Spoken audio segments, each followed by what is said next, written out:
of the manliest, if not the manliest brony in the whole world. Please welcome on stage Imalou and Dustykatt.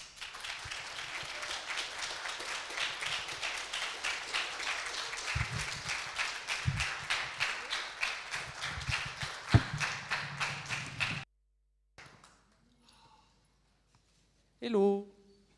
Buongiorno.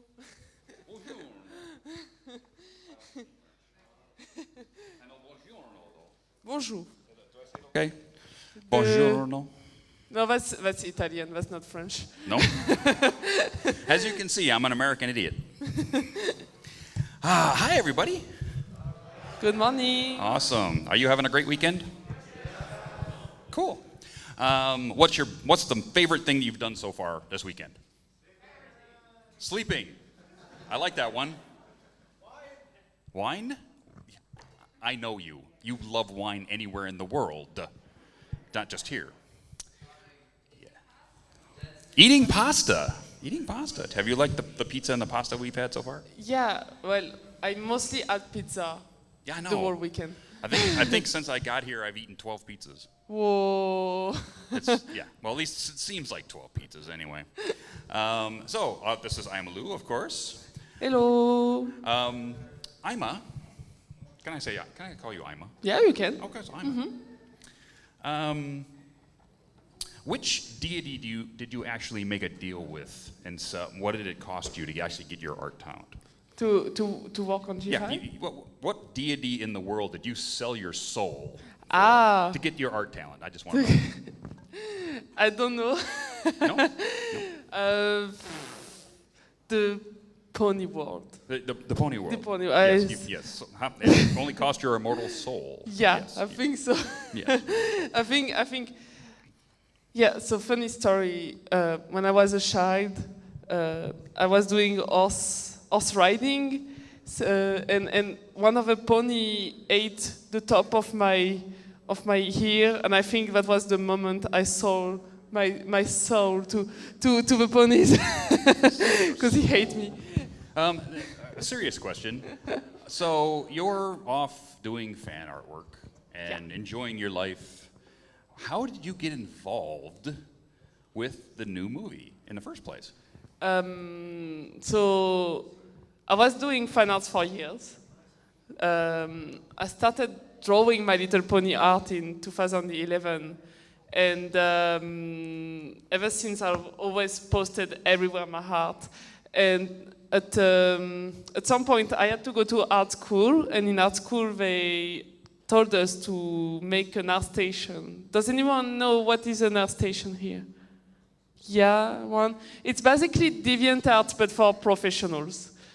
And the school told us to make a website there. And I used that website for portfolio, basically. And I had the idea at some point to put my pony artworks on there and tag it with My Little Pony. And I got this email one day from Pablo, the art director of the movie, asking me if I wanted to work on something that I really, really like. And I was like, what do you mean, what I really, really like? And it was like, another email was like, we will send you NDA and you will have to sign it. And I got the NDA. And it was My Little Pony Doc. and when I asked after how they found me, it was actually the 3D model artist for characters. His name is Jorge. And he found me on ArtStation by just searching for My Little Pony art there. And my art was appearing in the first results, and they liked it. They found that I was in Europe, that I was like close by the studio. So that's how it started, because they just found my art, they found it cool, and I was drawing like My Little Pony characters, but I was trying to make them like in volume, like in 3D, but 2D, like drawing, but like in 3D. and they really liked that. Like that's what they wanted, and they didn't know much about My Little Pony, and they needed someone who did know a little bit. So basically, it was preordained by the universe that you were going to be the artist that brought us Sunny and Izzy. Preordained. Maybe, I don't know. I think so. Don't you think so? Preordained by the universe? Yes, absolutely. Pony universe. So you went to art school, Yeah. right? So how long have you professionally, quote unquote, been an artist, or was the movie your first professional job? I started professionally in 2016, which is like 6 years ago. 6 years ago, and I worked on My Little Pony in late 2017, so like a year and a half after I started. So I was very lucky to have such a big project at the beginning of my career. Like, it was very, very fun. Yeah. Speaking of starting on that movie so long ago, how difficult was it to hold that NDA? Very.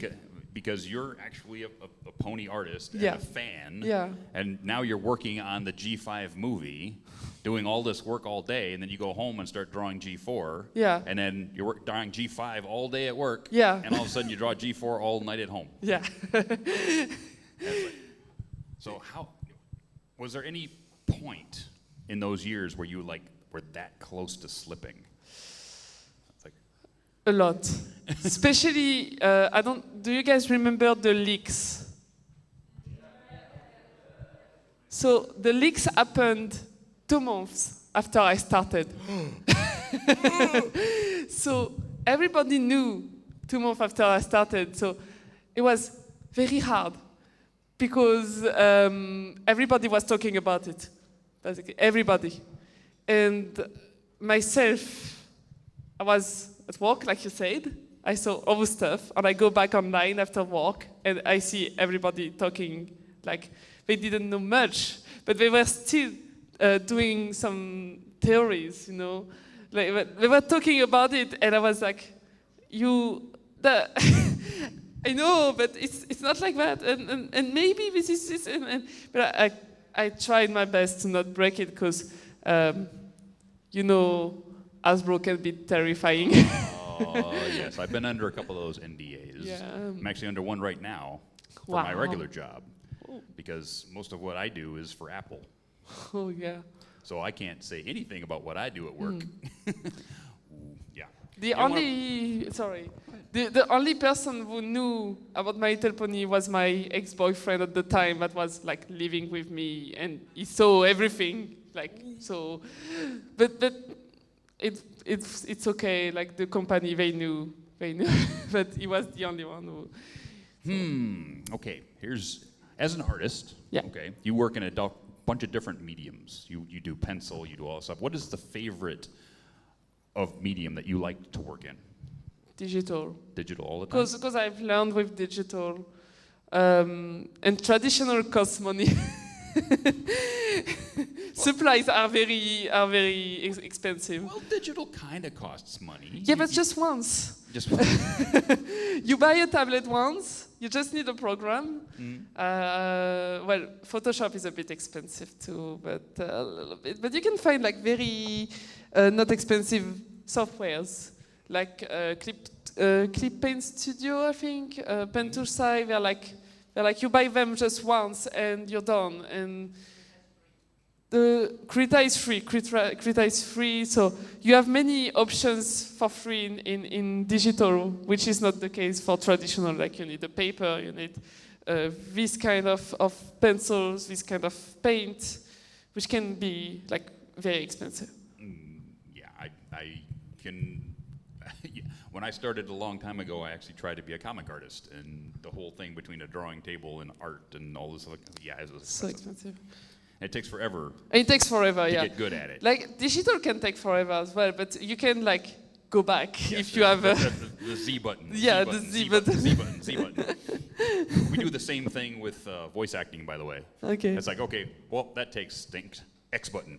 That's X button, X button. Every time it's like a bad take, it's like, I don't like that one, X button.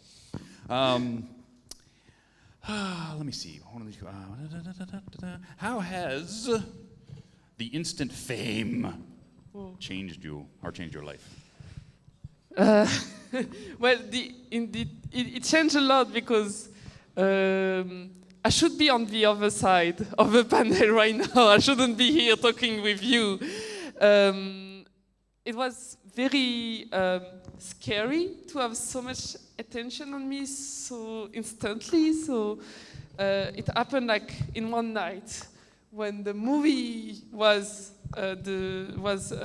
announced with the pictures in February of last year. Like it happened in one time, and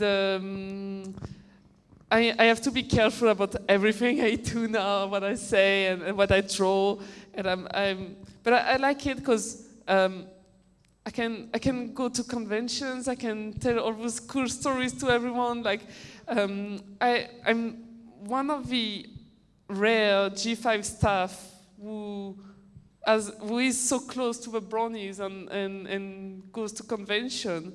So I can share these stories with you guys at least. So it's okay. I can walk with a fame at the moment. Awesome. Trust me, it's easier. It does. After a little while, it gets easier. Okay. When you were working on the movie early, right? Yeah. So everybody knows that when you do a movie or an animation or something like that, the voice acting is done very, very early so that the animators can work to the audio.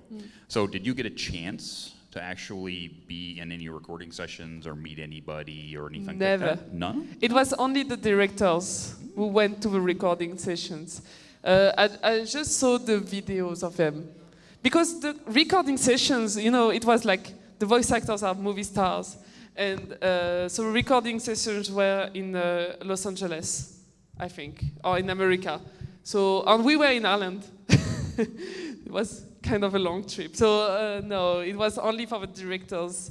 And we were just watching the videos of them or the records of them on the computer. So did you use the video of their reactions while they're acting to Sometimes. come up with some of the poses for Izzy, Sunny, and them? Sometimes, but usually, like when I started designing the characters, we didn't add the voice actors. It was placeholders mostly. So before the movie stars got hired, they were like, what's the name of that? Voice actors, but like not movie stars. They were like just placeholders, but they were still paid as voice actors. So it was voices before the actual voices. Yeah, that happens with Daniel Ingram, actually. Okay. Back when G4 was done and he was doing all the music, he would normally hire a local voice actor to do a sizzle reel, sing the song in the way Daniel wanted it. He'd send that off to the voice actor and saying, this is the way the song bounces, this is the way the song works, and then have them practice it before they come in and actually do the record. So like that, correct? Yeah, like, well, it was the same. It was the same. And we had really, the voice actors, we had them like quite late. Because I started designing the characters in 2018 of April, I think. It was April. And the voice actors, I think we had them like 6 months after that. So I had to design the characters like blind. Like I didn't add, I couldn't read the script. I couldn't see the voice actors.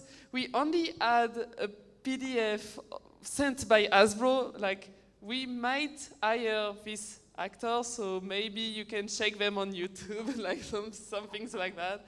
Yeah, it was very hard because we had to work like with blindfold. What's the name? Yeah. Did they even give you sort of like an overview of what the character was like? Like normally it's like Izzy's going to be bouncy and happy, kind of Pinkie Pie, kind of this, kind of that. Anything like that? Yeah, well, at first Izzy wasn't supposed to be like that. Like it was, so we had a PDF with like a page per character, and the characters were named, so Sunny was the explorer, but her name wasn't picked at that moment. So she was just the explorer, Each was the protector. Zip was the what's Zip? The athlete. I think she was like the not the tomboy. They didn't wrote the tomboy, but like the athlete. And Pip was the singer, and Izzy was the caregiver. She was the caregiver. She wasn't like the Pinkie Pie, and they in this page. So there was the names, and there were like a brief description, like very brief, like Sunny would like to see the world, and very very vague stuff. So. So they gave you a wide swath of what you wanted to come up with, which is why we saw so many different versions of these characters when all of that was released after the movie. Exactly. Right? Because it was very vague at the first, and I think that's better because we could like explore a lot. Yeah. And there was a lot of exploring. How many people have seen all of the different releases from all the different background artists and stuff that has dropped on? Wow. So most everybody has seen it. The movie we could have gotten, I mean, the movie we got was great, but some of the exciting things with the explosions and Maritime Bay getting destroyed and all that stuff, boy, that would be great. And now the special sort of looks like they took some of those ideas and ran with them. Yeah, especially the dark rainbows. It was supposed to be one of the ending of a movie, but they scrapped that, and I was so sad. Because Sprout was supposed to be a recurring villain, because he was hit by a dark rainbow, and he would add like dark powers, dark magic. Dark powers. And he went like, he was hit, and then people realized that it was like a dictator and stuff. And so he was like banned from Maritime Bay, and he was living in his cave, like very angry, and I'm coming back, kind of like. So Sprout could have been living in a hollowed out volcano with sharks with freaking lasers on their heads and all that. Right? Could you see that? It's like Dr. Sprout. Sharks with freaking lasers on their heads. He's got a mini Sprout. That would be so funny. Wouldn't it be cool? You should draw that. Yeah, I was so sad when they scrapped this because I really wanted Sprout to come back as a recurring villain, and Hasbro wanted to have like one big villain for the World G5, and they scrapped that. So sad. I would like to see Sprout back at all, because he hasn't appeared in the YouTube series, and it doesn't look like he's appearing in the special either. So where did he go? Well, if anybody has anybody watched the YouTube stuff, right? The YouTube series. Did anybody notice that on the wall of Hitch's sheriff's office, there's a wanted poster for Sprout? Curiouser and curiouser. Who knows? Maybe he is in a hollowed out volcano with lasers. Yeah, maybe. Somewhere. Maybe he got hit by this dark rainbow somewhere else, and he got these powers, and he's gonna come back. I wish. He's gonna my come boy. back. Okay, so you were a huge G4 fan. Yeah. Okay. Definitely. So let's Since find out. 2011. Since 2011. Yeah. I'm a whole brownie now. You're a gray muzzle like I am. Yeah. How about favorite G4 episode? My favorite G4 episode since the beginning is in season 1, Party of Friends. What's the name? Party of One? Party of One. Party of One. Party of One, because that's the episode that made me love Pinkie Pie. It made Pinkie Pie a very deep character, didn't it? Yeah. First she was just bouncy, and all of a sudden she's got problems. And it was the episode that caught me off guard. You know? I think a lot of the first season caught a lot of people off guard on how deep that series was going to be. Yeah. I'm hoping for more of that in G5. I hope so. I want to see more depth of character than we've seen so far. Same. Myself. How about, favorite pony? Pinkie Pie. Okay, Pinkie Pie. And in G5 would be Izzy. Izzy. We see a theme here going, don't we? A theme. Me with Rainbow Dash and Zip, and her with Pinkie Pie But it's Izzy. funny because I told you earlier that Izzy wasn't supposed to be like Pinkie Pie, and she got like Pinkie Pie because of me. Really? Yeah. Let's hear that story. Because she was the caregiver in the PDF that Hasbro sent, and she was supposed to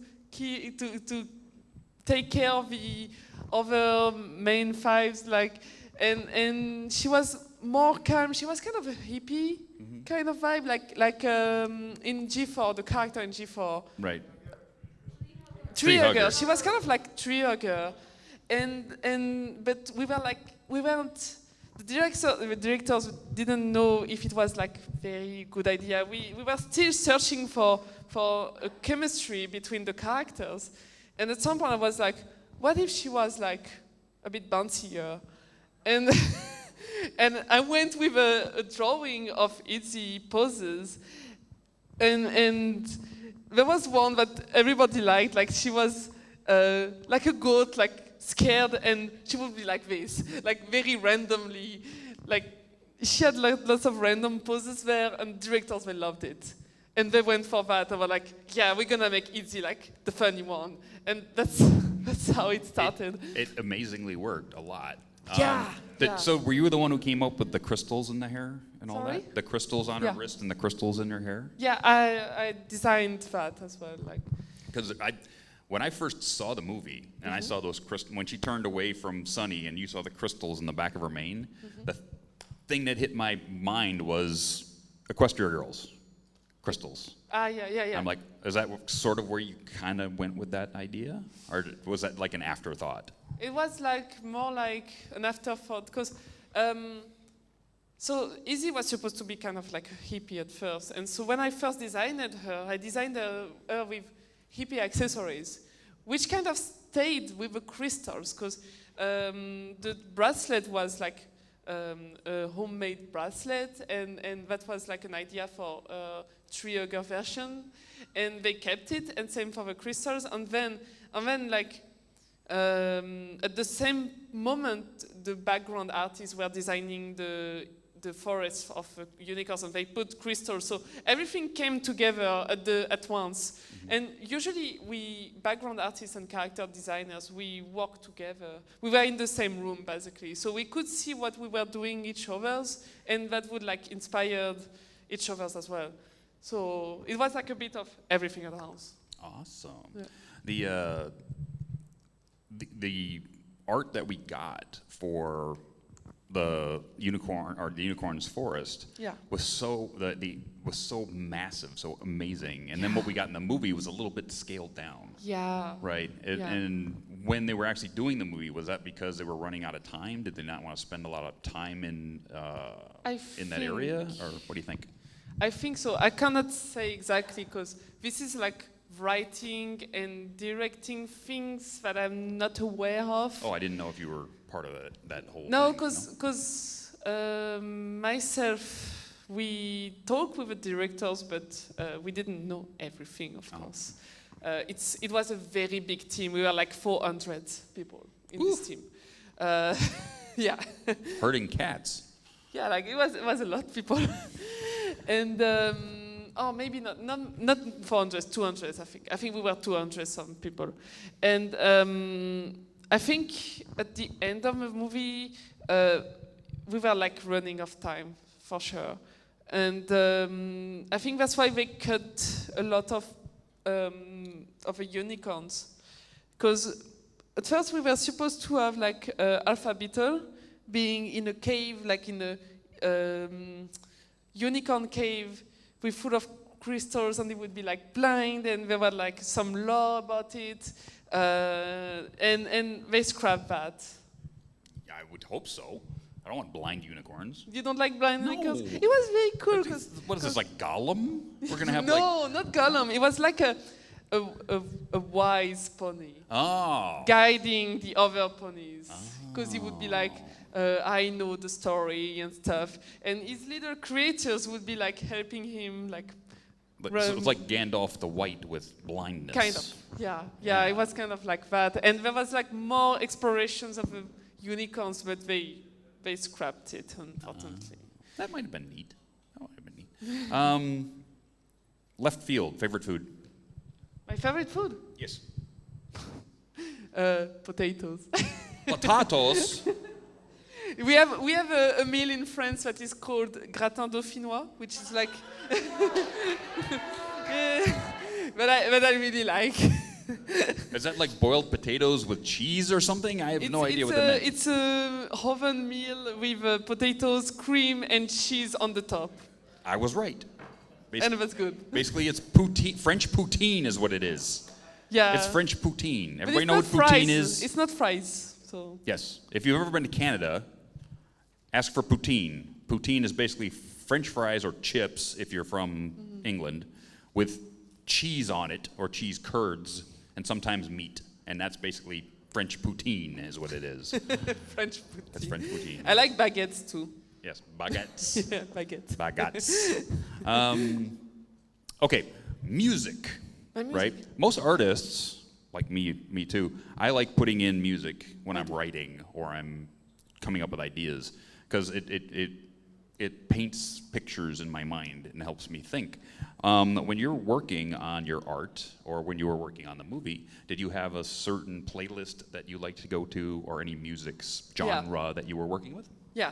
So for any kind of task on G5, I listen to pony remixes. Ooh. To be in the mood of drawing ponies. So I had a playlist of music of Silva Hand. Ooh. What's his name? Undreamed Panic, Join the Herd, The Living Tombstone. All these people, lots of, and I was listening to Ponies at Dawn as well. Like I had a big playlist of pony musics, and for the characters actually. So you guys know that before the G5 we got, we had the G4 characters, but G5 rebooted, right? Mm-hmm. And so when I was designing Twilight as an Earth pony, and in the PDF that we got from Hasbro, she was like an adventurous pony. She was basically Sunny, basically, and she liked to build stuff. And I was listening to this song from what's his name, the voice actor of the boyfriend of Pinkie Pie. Weird Al, yes, Weird Al. Weird Al. And you know the mechanic store, the Yeah, hardware store. Hardware store. So I was listening to that to inspire me for Twilight, because she loved like building stuff and going to the hardware store and stuff. So that was one of the musics I listened to, and I kept it for Sunny. And for each, I was listening to aerobic songs. Okay. Yeah, because I thought like it would be like kind of like Hitch. Like I thought it was funny. And for Pip, I was listening to not Marilyn Monroe, but kind of like the Shrek 2 ending music. Like it's really, no, not this one. Yeah. What is it again? With yeah, and in a hero. Oh yeah, okay. Like very like. This kind of music I was listening to for Peep. Izzy was lots of bouncy musics and remixes. And I listened to a very big range of musics, you know. My favorite genre is electro, EDM, techno, this kind of songs. And I really like pop rock, indie rock, folk musics, and Japanese music, because I'm a weeb. You need to listen to this band called Bandmade, trust me. Okay. They're from Japan. Yeah. We'll talk about it later. Okay, so you start on the movie's over. The time from when you started on the movie until it released, how did you feel? What was your time working on the movie? Was it a lot of fun? Did you have a lot of problems? Were there times that you wanted to quit? Was it always happy, joy, and sunshine and flowers, or not? So it was the first time I was happy to go to work, basically. So it's kind of sad, because I was living in Dublin, and Dublin is kind of a depressing city a little bit. It's not great, because Ireland is very grey. Rainy. Not sunny at all. Dirty. And so I was living alone, and my weekends, I didn't know what to do during my weekends. I was like on my bed like that. What should I do? I can't wait to be on Monday to go to work and work on ponies. And so I was very happy to go to work. Like really, I really love this work because you know it's so funny when you're a fan of My Little Pony. You go to the studio. You enter the studio. The corridor is full of main 6 paintings, and the studio is full of Heart of My Little Pony. And you go down upstairs to your room, and you see the art directors coming by with a Twilight Sparkle wig, right in the morning at 8 a.m. And he was like, oh, Leah, I have a Twilight wig, and I'm like, I love this job. Working on ponies, it was amazing. It was very so cool to see all those hidden stuff.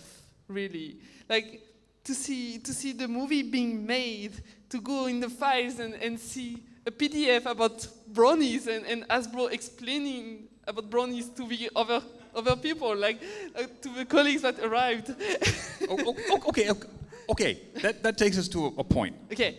You read what Hasbro sent as a PDF to you guys about us. What did it say? It was very vague. Like like they were like admitting that they have a community of guys over 20 years old watching My Little Pony, and they have like conventions. They do art and they do stuff, and but it was like something they like, and it's a great opportunity. You know, this kind of stuff. Like, stay away from them. Things like that. Yeah. Let me think. Inspirations. I know that you worked on ponies for a long time, right? So now that you're gone from pony, I know you're still doing, but is there any other things that you like to draw, inspiration you draw from that, I don't really want to draw ponies today, I want to draw something else? During the movie or after? No, after. Now that we're done. Movie's done, Yeah, right? movie's So done. now you're moved on professionally, right? So yes, you draw ponies for fun, but what else do you like to do for drawing, for fun? What other kind of things do you like to draw? I love to draw wolves. Wolves and dragons and I'm trying to make a comic about wolves at the moment, about an OC that is called Poppy.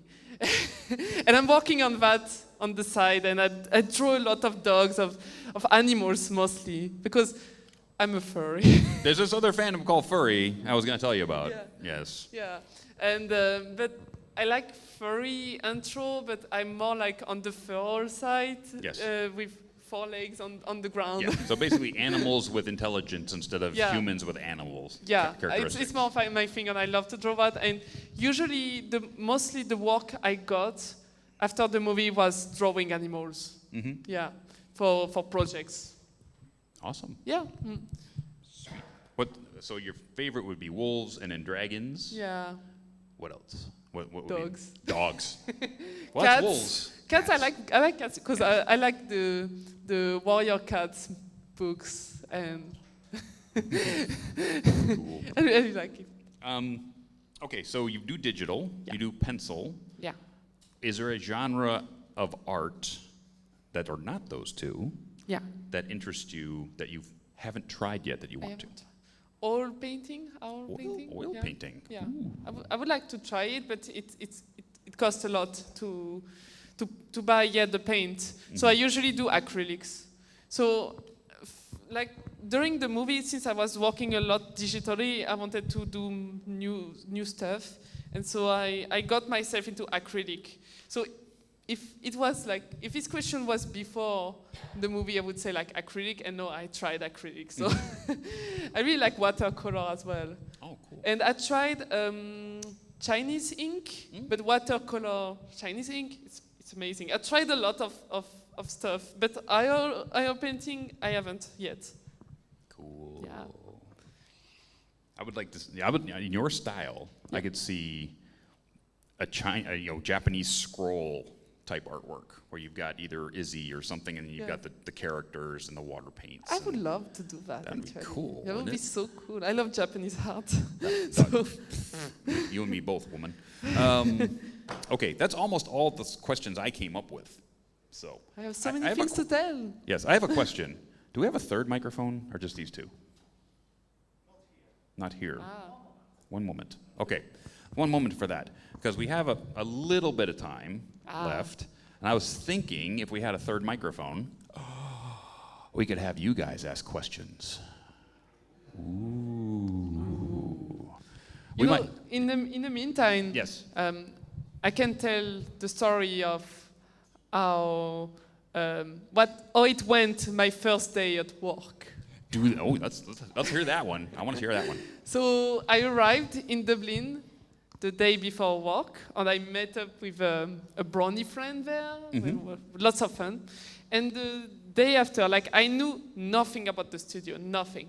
And so the day after, I take my stuff, I go to work, and I arrived in front of a building which is in Dublin center, very Dublin center. So I go to work by walk. And I arrived in this entrance, in this corridor full of my main 6 paintings. All the main 6 were on the walls. And I was like, I couldn't believe it at first. It was so hard. I'm home. Yeah, I'm home. Yes. And then I wait on the ground, I wait in the room, and the directors arrived. And so, because I just came from France, and just before the work thing, I went to BrownieCon 2017, and I had lots of pony stuff, lots of them. So I arrived at work with my bag full of badges, pony badges, my pony t-shirts, everything. I was pony from feet to head, everywhere. And the directors came back, and they saw me and they were like, we needed you. I'm sure it's you come walking in looking like, I am Brony fandom. Definitely. And I was I am the Brony here. Yeah, sure. She is the Brony. And it's the directors go, yeah, because we're not worthy. We're not worthy. So Hasbro at first they gave Boulder Media a Transformer movie, then it went to My Little Space Shop movie, then it went to the second movie of G4, sorry. So I was hired to make the second movie after the 2017 movie. There was supposed to be a sequel, which scrapped. I did basically no work on it because a week after it was G5. So the crew, they were first hired for Transformers, then My Little Space Shop, then My Little Pony, and they're like, we know nothing about My Little Pony. Oh, no. Nothing. So the first day, I basically just talked with the directors about My Little Pony. They had so many questions, and I tried my best to reply to them and give all the information, because it was a lot to tell. So you really are the mother of G5. You really are. Because they knew nothing about nothing, and then you come in and go, fire hose. Pony. This is everything about ponies. Because I tried my best, and I was searching a lot of what the fandom wanted, what they talk about, and I tried my best to give them this information. And basically I told them about the Brownie fandom and stuff, and they were surprised and very happy actually. Awesome. Because when you work in animation, there's not much people expecting your work. It's for kids, and kids were watching it, but there's not always a big community around it. And that was the first time they were working on something that had so many eyes on it, they knew they were working on something big. And they were a bit scared, I think, at first, because they didn't understand everything of it. So I was basically the pony encyclopedia. It's sort of like in the early 2000 or early 2010, excuse me, when My Little Pony came out, and all of a sudden Us happened, and all of a sudden you have everybody looking at who's the voice actors. What else have they worked in? Oh my God, this voice actor was in Black Lagoon, and this voice actor was doing, Nataro, and the voice actor worked on, Dragon Ball Z, and all of a sudden everybody became a celebrity because we all watched that stuff as kids, right? And all of a sudden we're old enough to appreciate it. And the same way with artists like Sabrina Alberghetti, who was an artist on G4, all of a sudden became fairly famous for working on G4. So and it goes on today because look at her. She's here. She's the star. It is crazy because I'm still not believing what I'm living at the moment. Soak it in, woman. Soak it in. Because when you stayed in the fandom like for 10 years, it's been 10 years for me now. Yes. Because and most of this time I was like in this side doing lines for having an autograph, and now I am next to the manliest brony that I used to watch on YouTube in 2012. It's weird for me because I see people come to see me now that saw me when they were like 15 and are now married with kids. Wow. It's like, okay, I'm old. Amazing. We are all. We all. Yeah. Don't be embarrassed of. Don't be embarrassed to be old and have things that you love, even if it's this. It's not silly if it makes you happy. Yeah. It really isn't. So yeah, that was my first day at work. Okay. So we have 20 minutes left. So what I'm going to do is I'm going to walk around. So if anybody has a question for Imalou, raise your hand, and then I'm going to come around with the microphone. You can ask her a question. So I know you, but he had his hand up first. I would like to know if you worked separately from other artists, or if you have had a chance to influence their work, like some meeting and tell them, I think this could be done better. What do you think? Did you work like a team, or did you just work on your stuff and others on theirs? Or could you influence each other? It was mostly a teamwork. It happened in meetings that, especially Hasbro meetings, I didn't attend all of them, but I attended some of them, and they were coming with ideas that it didn't really like. So I had to fight for some stuff, and when they canceled the G4 reboot with G5, and we had a meeting with the producer, that was the producer of the first movie, actually, the 2017 movie. And they were like, yeah, they want to change the characters and go to something completely new. And I was like, yeah, that's what the fandom wanted, because I could see on Equestria Daily and everywhere people were. So, and I was working with another character designer. We were like 4 character designers, 2 on the mains and 2 on the background ones, and we were like basically brainstorming together in meetings, in the room together. It was a very big teamwork. I wasn't all alone, and that's what I keep saying, that conventions need to invite more G5 people, because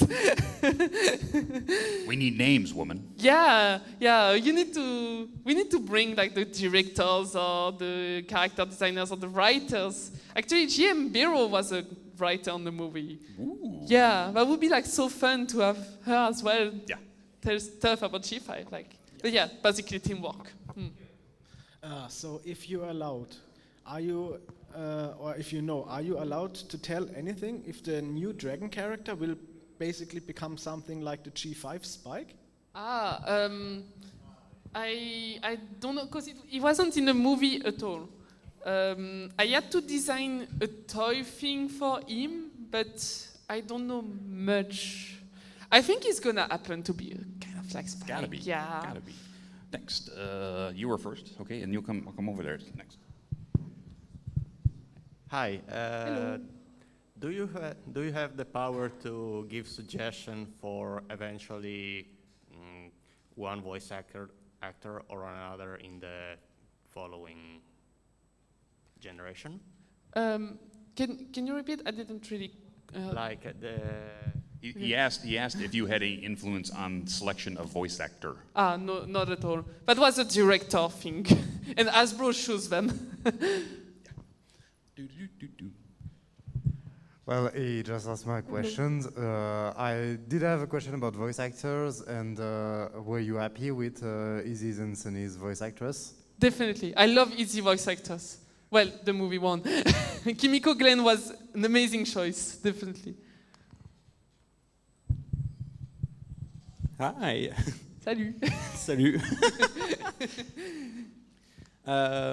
When was the first time that you come at a convention and a meetup and you was like, oh my God, this is Brony, this is family. I feel home here. Where and when was the first time for you? GalaCon 2012. My first Brony convention. GalaCon! That was a long, long time ago. Yeah, very long time It ago. was. What? Yeah, 10 I know. years ago? No! I'm coming. You can't say that. Thank you. So we all know that the film went, not viral, but got on the tops on Netflix. Was it like, did you expect that? Or were you happy about it? Were the team staff happy about it? But the movie was on Netflix? Or No, that it went to the tops worldwide or in Europe and all the... We were so happy. Myself, I knew the Bronies would watch it, but I wasn't expecting that it would be like so big in Europe, like really. And I'm very, very happy it did. He had very good points on Rotten Tomatoes and stuff. So yeah. we were super happy, really. Nice.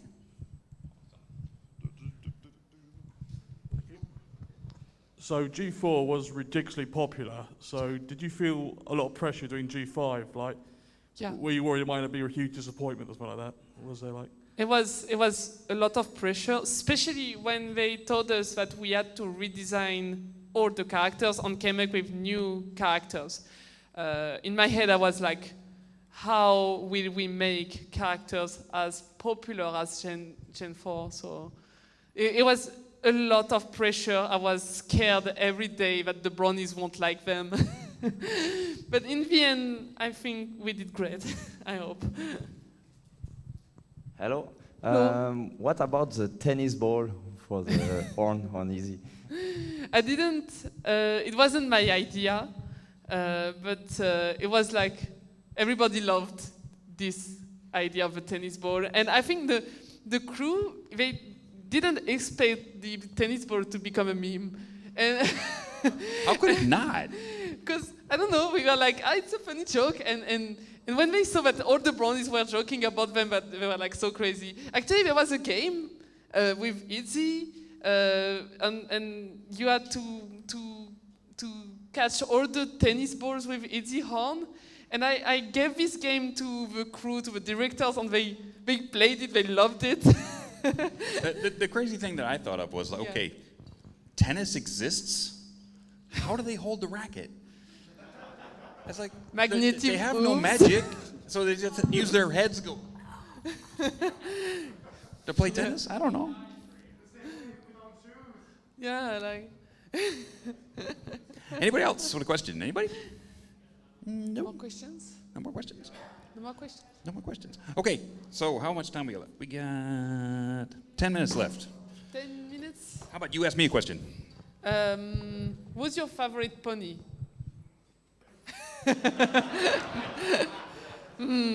I think that's Rarity, right? You like Rarity?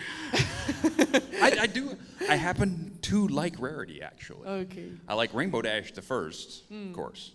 But I do appreciate Rarity for being a self-made pony who has her own business, who has her own employees, and actually has more than one store, right? So she basically built her entire fashion empire. She's not just the I'm gonna do my hair character, right? She actually really has cool. a thing. She's just a good woman representation. Yes, absolutely. I mean, look, even if you think that Pinkie Pie's an airhead, right? Pinkie Pie holds down a job cooking for the cakes, right? So she holds down a job. She takes care of knowing everybody's birthday in the entire town. She has a secret cave, right? Yeah. So she's basically a supervillain. Definitely. Yes, she's a supervillain. You know, in the last episodes when she became like a Discord, I love that. Oh, that was amazing. Like, I loved it. yeah, filled with ice. Yeah. Yes, that was My amazing. favorite. And what was your first reaction when you first saw G5? The first pictures, the first announcement? The first pictures of G5. Yeah.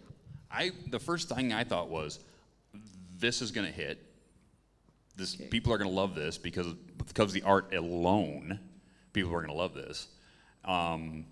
And the only thing I was really worried about was characterization.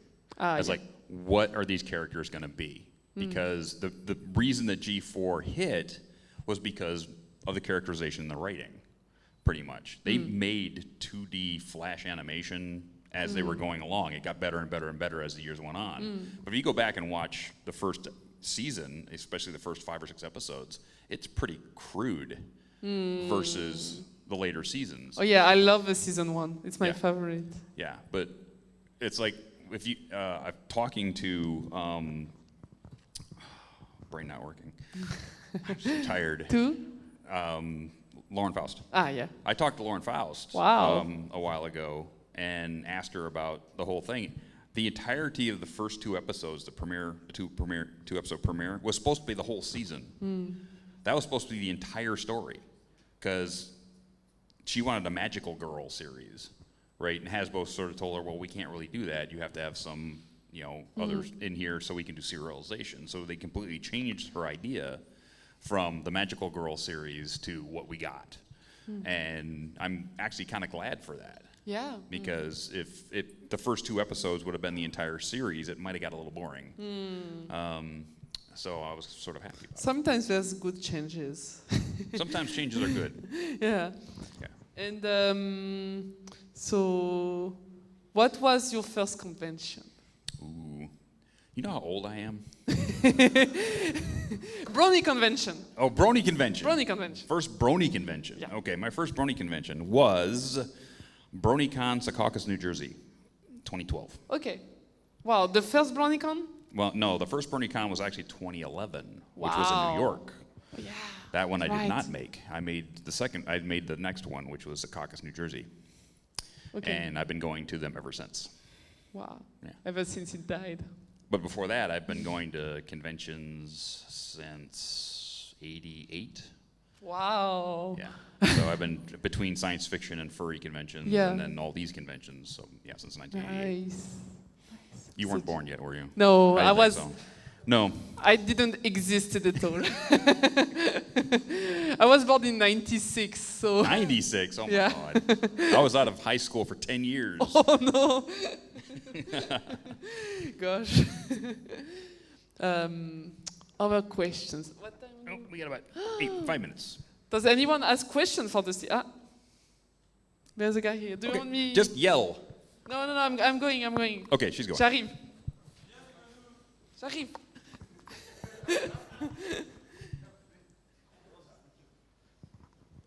Well, I wanted to ask about Sunny becoming an alicorn. Was that, like, is that something that you knew going in, or is that something that just happened and you were surprised as well, or did you plan it? No. So, Sunny Alicorn, it arrived out of the blue. And I was like, when they asked me design Sunny Alicorn, I was like, oh no. Oh no. Is this sort of like on the movie Star Wars, where they give the one page where Darth Vader says, "I am your father," right? And nobody knew until the end. So you're working on this movie for months and months and months, and they bring this sheet of paper and says, "Don't hurt us, but please do this." But they didn't know about the whole discourse of Twilight Sparkle being an alicorn. But I did. I remember the days of Twilight Sparkle being an alicorn and how it blew up the fandom. I was like, oh no, the pressure. It was so hard. The thing about watching the G5 movie is that you saw it coming. Kind of. Probably just before they start the third act, you're going, mm-hmm. As soon as they find that third stone, alicorn. Yeah, yeah. You could see it. But this time we couldn't say thank you, M.L.A. Larson, because it's not his fault this time. You could have put some graffiti on the back of the ruined, lighthouse saying M.A. Larson somewhere in the background, a little Easter egg. And I wanted to tell the directors, no, please, no, not again. Like, no, not that. You can't discuss again. But eventually, people like it. Yeah. I thought it would be like very bad, but actually no, like people really liked it. I think the thing about it is that she's not an alicorn 100% of the time. Yeah, and I love that. It only comes out when it's needed. It's like a superpower. It's like a superpower. And one thing I didn't like with Twilight Sparkle being an alicorn, sorry, let's go back to this discourse. Okay. Is that she got the spotlight too much in the later seasons, and it wasn't about the main six again, it was like Twilight being a princess. Actually, the later seasons, it was more about Starlight Glimmer. True, and I didn't like it. Yeah, because basically they got to a point where it was like all of the main six's storylines have been told, but we want to keep going. Yeah. So let's come up with Twilight Sparkle 2.0. But at some point you need to stop beating the dead horse. Sometimes I actually enjoyed watching Starlight fail. Yeah. Because she failed a lot. She did. She had a really good story arc for a character. But I liked her as a villain. I liked her when she was a villain. Villain. I liked her better this way. But she grew on me with Trixie. They are the best duo, I think. Trixie and Starlight. Yeah, Trixie and Starlight are the bad girls. Sorry? Trixie and Starlight are the bad girls. Oh yeah, right? Yeah, I love that. Whenever Trixie gets with Starlight, Starlight goes bad again. Whoa. A little bit. Trixie's a bad influence. Yeah. I think. But they're a good duo, I like it. Yeah, they're a good duo. Yeah. They are. Other questions? Anything else? Anything else? We got 4 minutes. Make it 4 good. minutes, people. Yes. Were you able to see the movie before we did? So when you finished work, could you see the whole movie at once, or did you see it first when it was released? So I was able to watch the movie in animatics mode, like work in progress one. But the ending was different. So I left. My contract was done in September 2020. 2020.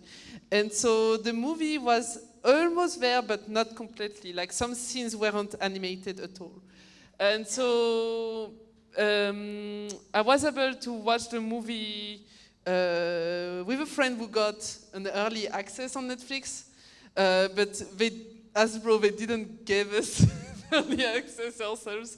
Like we had to wait for the Netflix release for people who stopped working on My Little Pony before the release. So that was a bit of a shame, but I was lucky enough to watch the movie being made in work in progress. So there was like 3 or 2 maybe, 2 different animatics of the whole movie, and I was able to watch them. So that's okay. It was a very different movie at first. It was so different. Okay, so here's a question. Yeah. You've seen both animatics of both movies. Yeah. Did you actually like the one that came out, or would you have preferred the other one? No, I preferred the one that came out. Because the first one, Pip really didn't add any scenes in it. She was like the last one they meet, and it went so fast, and she was basically not there at all. And she was basically not there in the other movie. What? Sorry? She wasn't there in the other movie. She was a little bit more in the other movie. she pulled a Fluttershy in this movie. Yeah, kind of. Fluttershy in the big movie in 2017 had hardly nothing to do. She had nothing to do. Nothing to do, except for they're there. It's okay at the end. Yeah. But Pip is like, okay, here, I have a question. This is my home question about the entire movie. Wow. Right? Yeah. When they're battling Alphabettle. Yeah. Right, in the tea house. Yeah. And Sunny is having problems doing her dance routine. Yeah. And Pip has not wanted to do anything with anything the entire trip. All she's done is complain. Yeah. But out of the blue, she gives Sunny a pep talk about her dancing. Out of Yeah. the blue. Out of the blue, yeah. Why? Is there a scene missing in this movie that explains why Pip is now into it? Not that I know. Okay. Not that I know. Maybe I had to ask. you have to ask a director about that because maybe this scene, the scene you're talking about, the battle on the dancing battle, happened when I left. Oh, okay. They walked when I told you like when I left, the alpha beetle was an old man living in a cave. Right. And I learned while watching the movie that they scrapped that and they went for the battle. So I don't really know about this scene at all. Okay. Sorry. Okay. You have to ask the director. No worries. Hopefully I'll get to someday. Yeah. I think Chiquestria or somebody is getting one of the directors yeah? to show up. Is it Chiquestria? Really? Yeah, Which absolutely. character? Which Yeah. character? Which director? No way! Wow! Yes, the big it's guy. going to be amazing. So if you want to It's meet, so fun. if you want to meet one of the directors of the G5 movie, go to Chiquestria. Yeah. Come to Chiquestria. Yes. And with that, we are out of time. Yeah. Thank you all for coming down here Thank and you. seeing us. Hello. Grazie mille. Yes. Make sure to come back for the 2 o'clock charity auction. Yeah. And when I will be trying to take all your money, whatever you have left. But if you have some to spend before that, come to my table. I'll be there for a couple more hours before we have to come down here and do the charity stuff. Same with her. She got stuff. I got stuff. Come check us out in the dealer's hall. With that, thank you very much. Mwah. Thank you. Have a great day.